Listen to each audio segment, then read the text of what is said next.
Thanks, Christian. So we already heard this morning from Barry a little bit of information about our tests. We're an educational testing service. We're the world's largest English language testing organization. We test over 6 million people every year with the TOEFL and TOEIC tests. And as Barry indicated, the TOEFL is our academic test, and the TOEIC is our workplace and everyday English test. I did want to perhaps update a little bit some of the comments that Barry made in terms of norm referencing. We have done a lot of work on criterion referencing. For example, the TOEIC speaking and writing and the TOEFL speaking and writing sections are both, those are both criterion reference. We have scoring rubrics that describe what a student will do at each level achieved. And so there's a lot of criterion referencing going on. But also with listening and reading, what we've done is we've done some studies giving some criterion referencing to the listening and reading tests for TOEIC as well. So there's a lot of new information that's available concerning those tests. Just a very brief indication, we do of course have our high security, high stakes test TOEFL and TOEIC, but the tests are also used. We have, as Barry indicated, the placement for exit from language programs. So that option is available for U.S. language teachers to be able to use our TOEFL ITP and our TOEIC on an institutional basis. So if you're interested in learning more about that, you want to talk to me about it. So I think I will stop there because I know we're under a certain time restriction, so I'll pass it back to you. So Carol will just take it right away. To begin with, I'm not a marketing person. I'm an IELTS examiner and I'm a trainer. And when I found out I was going to do this, I did a lot of research. So I can tell you that that we tested in 2009 1.4 million people, which was huge for IELTS because it's a relatively new test in North America. It's internationally recognized. We have an academic version and a general training version. It's criterion reference. But I spoke briefly to Christian at the beginning and said, you know, perhaps more interesting for this group would be why Conestoga College ever decided to choose IELTS. In the 1990s, we actually bought the OTESL, the University of Toronto placement test, language test, and we added a lecture and we added a face-to-face interview. Those were things that were critical for us for placement. We also, at that time, and continue to now, have articulation agreements with universities. So in fact, and we did know, what is the government sponsored? Anyway. That was basically our own business. We were unusual among the college community for that. So we were looking for a test. We took the OTESL, we called it the CC TESL, added those components. But test development is expensive. We worried about reliability and validity all the time. So we looked around for a test that would replicate what we did, that would really test transferable skills. We didn't want a multiple choice test. IELTS was the only one that fit the bill. It was criterion reference that had closed short answers, a few multiple choice, that had a face-to-face interview, had 2 different writing tests, types of writing tests. And so we applied to them in 1995, and finally in 1996 they decided that maybe they could dip their toe into North America. And we became the first test center, IELTS test center in North America. Since then, we've learned to rely on serious research and development that Cambridge University does. There are 3 partners. Cambridge University is the creation engine for the materials, British Council, and IDP IELTS Australia are the marketing parts. So there are 3 partners, and then they have private people or institutions which deliver the test on behalf of the partners. We'll get into more of this, but those were the critical things for us, that it was criterion reference, that it tested transferable skills, and that it wasn't multiple choice. Over the years, with all of the trial and testing that they do, they've reflected the changes in language testing, the language teaching. So in the 80s, when the communicative approach was the big thing, they changed the format completely to reflect the more communicative approach.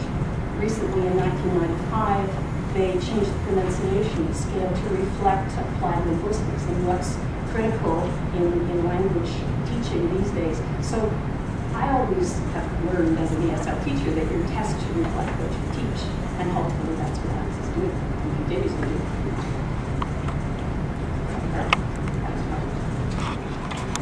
So I have to say that CAEL is the world's smallest testing unit, and we tested maybe 7,000 people in last year. CAEL is the Canadian Academic English Language Assessment, and it was developed at Carleton University. It started in the 80s, and it was because the administration had come to the School of Languages and Applied Linguistics to say that it didn't seem to matter how high you set the bar in the tests that they were using these days. Once the student got into the classroom, he was still unable to participate and engage in the kinds of activities that he had to do in the classroom. So we were all language teachers and taught EAP. And our focus was moving our students into the classroom. We'd always seen our domain as being first year academic, general academic English language. We saw our students as being students who were coming out of high school, and that they were able to enter into any one of the disciplines that they chose, not based on language. They didn't choose engineering because that was the kind of language they had. They had the language that was going to enable them to engage in those introductory courses, and it was the introductory aspect of things that we were looking at. So we specified the domain by about 2 years of gathering information, going to classes, talking to professors, finding out what it was that they wanted in their classrooms across universities, the kinds of tasks that they wanted. And we also talked to successful students to find out the kinds of things that they did that made them successful. So what are their reading strategies? What are their listening strategies? And through that information, we standardized the kinds of tests that we were using in our classroom. So our test is integrated, it's topic-based. It tests the 4 skills, but the 4 skills are integrated so that when you're doing the listening, you're also reading the questions and writing the answers. And when you're doing the reading, you're not listening to anything, but you are writing your answers. So it's integrated, but there's a focus on the different skills. Originally, we gave only texts and a listening, and our score was based on the writing, how well they could integrate the information. And then we expanded it to give a profile, including the 4 skills. But we continue to base it in the classroom. I teach in the academic classroom, and I also teach language testing to second-year students, so I'm able to see the kinds of writings that are coming out of the classroom at this time, and also to pilot. When we pilot our tests, we pilot them on first-year students. And this is not the native speaker, it's the individual who's been accepted by the university with proficient language. So they could have taken a test, they could have been in the high school system for 3 years, that's the competition, and that's what we want our students to be able to compete against, our international students. So their score is the standard, and that is our criterion for acceptance. And we develop a conversion table that converts our raw scores into a standard. We peg it, and we call it 70, which would be like level 7, whatever it means. What it means to us is that these students have the language ability that will allow them to engage in first-year classes. We've been successful so far, but we keep it small.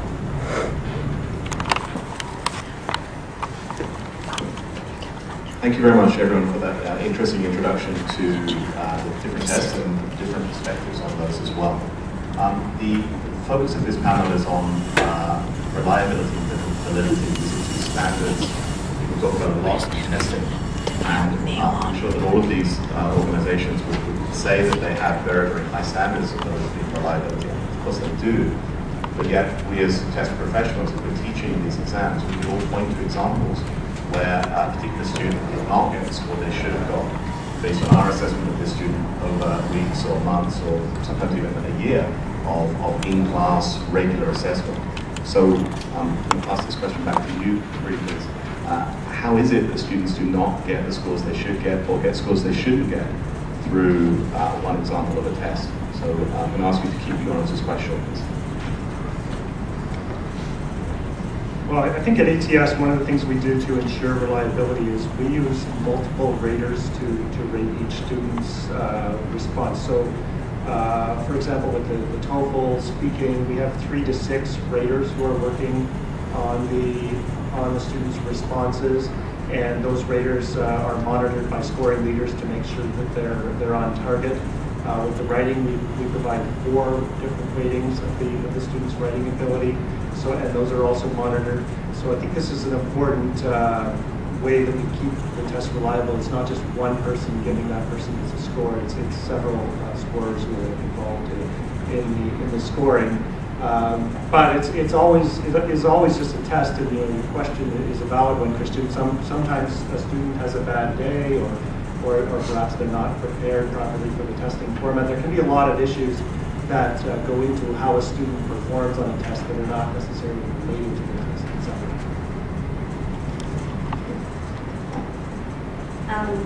So why do students have different scores each time they try the IELTS multiple times? I mean, of course, they're all the same things as Doug said, that it could be that the writing topic is within an area that they have prior knowledge and they're good to go. They've got great lexical ability in that area.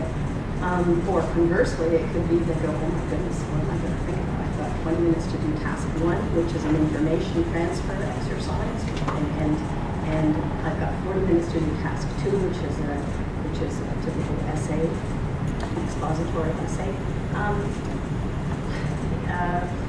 It could be that. According to everything that I've researched, Cambridge has a really, what do they call this? It's the Research and Validation Group, which has been in process for years, actually 26 years. And there are 3, they can use what they call a VRIP, validity, reliability, impact, and practicality approach to that. And as Dr. O'Sullivan said, they say that their tests, the reliability is between 89 and 92, 0.089 or 0.89 and 0.92, and the standard error of deviation is somewhere around 0.2. But after listening to you this morning, I thought, yes, I wonder how all of us test producers actually come up with those scores. Do they already have an idea of what they think it should be before they actually get it? Those are pretty good related reliability scores for IELTS. I do know that Cambridge has a very robust research and validation process. It's almost like an industry. Some of our IELTS examiners have gone to Cambridge and had their master's score paid for if they research in testing, and they aren't controlled as to what area of testing they test in. So I know that they're serious about research. I'm not sure if I've gone off the topic. Maybe I'll just hand build it. I think questions are coming. Do you want us to? We'll take questions a little bit later, if that's okay. Sorry.